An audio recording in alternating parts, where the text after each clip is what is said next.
low control farmers. So kukuha tayo ng rabbit manure. Yan, kukompose natin sa ating garden, sa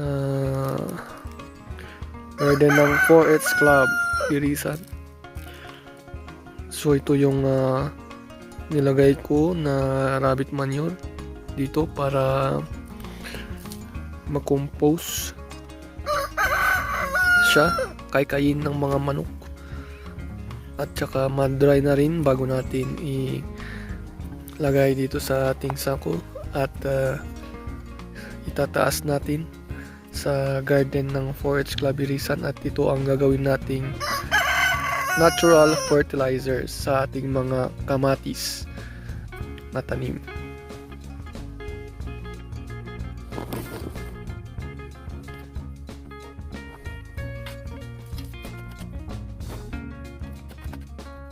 Gagawin natin ang dito. Ang gusto.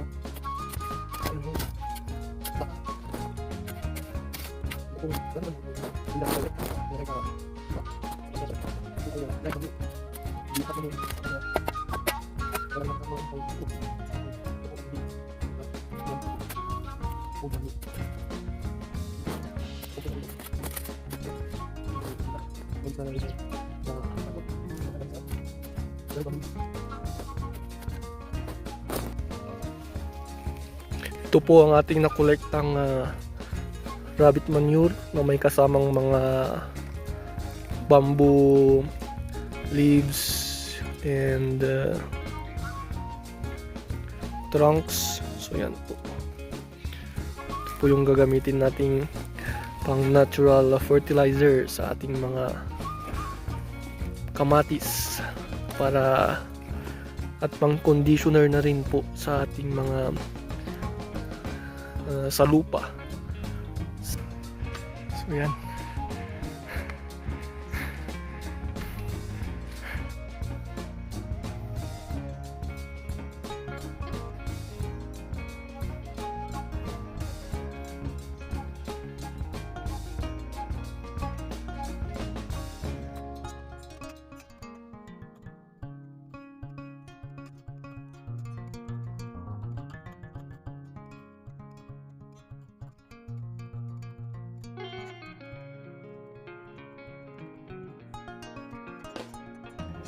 So, andito tayo ngayon sa garden ng 4H at tayo ay mag-aabono ng ating kinuhang rabbit manure.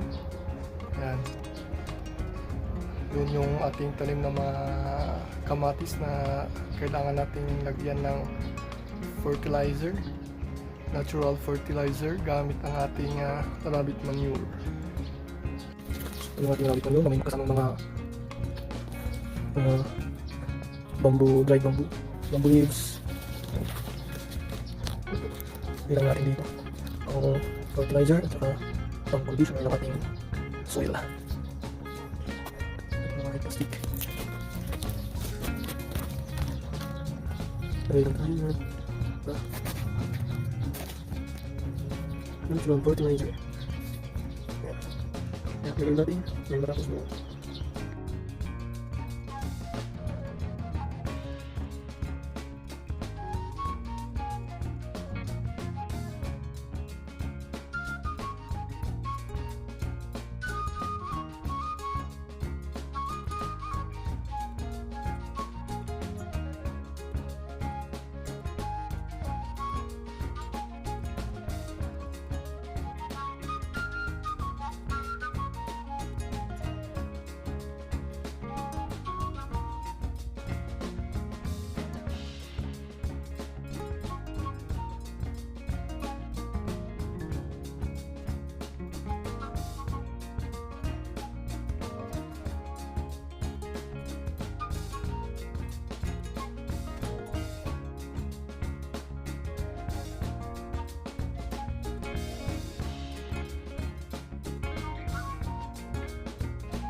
lalagyan din natin ang ating mga kamatis na nakatanim dito gamit ang ating mga rabbit manure.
So yan ka true farmers, nalagyan natin ng mga rabbit manure yung pang mga beds ng kamatis natin. So hindi natin nalagyan yung mga iba.